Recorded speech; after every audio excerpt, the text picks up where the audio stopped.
manolotra ny araba topoko lahy sy topoko vavy. Araka nefa voalaza hatramin'ny fiandohan'ny herinandro dia hitoetra eto amintsika ny alazay manomboka ny alarobia na ny alakamisy amin'izao fotoan'izao ara dia izay no manjaka eto Madagasikara ary matanjaka izany ary hampandrivotra ny andro amin'ny ilany atsinanan'ny Madagasikara sy ny etỳ amin'ny faritry ny afovoantany. Arak'izay dia toy izao ny toetr'andro no vinavinaina ao amin'ny rapitso fa 7 ny volana aprily 2024. Ho amin'ny maraina dia hanorana malefaka ny Antalasy Analanjorofo, Vatovavy Fitovina sy Atsimo Atsinanana. Andrahoana na andrahoana vitsy ny andro ny amin'ny faritra sisa fa isy ny orana tandrifin-drona malefaka ny amin'ny faritra Boyena iny.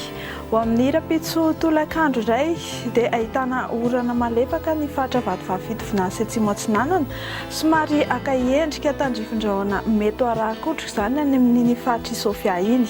Andrahoana vitsy kosa ny tapany avaratra atsinanan'ny Madagasikara sy ny ilany atsinanan'ny faritry ny afovoantany, ifandimy ny rahona sy masoandro ny amin'ny faritra sisa. Tsy dia misy fihetsehany firy ny maripana no vinavinaina amin'ny rapitso maraina, 13 hatramin'ny 19 degré izany ny aty amin'ny atitany, ny any amorontsiraka atsinana sy andrefana kosa mandina ny 12 degré celsius. Izy fidinana ny maripana no tombatombanana amin'ny rapitso tolakandro. Ny ambony indrindra zao dia 13 degré any avaratra andrefana Gasikara sy any atsimo andrefanany. Ny aty amin'ny faritry ny afovoantany kosa 20 na 12 degré celsius. Dia raha mikasa epita ranomasina ianao dia hibalika be ny masoandro amin'ny rapitso faritry La Réunion any. Ifandimby amin'irao izany any Milan sy Johannesburg, mety arahana orana amin'ny faritry Nairobi ary anoram-baratra amin'ny faritry Maurice sy Comore ary Bangkok.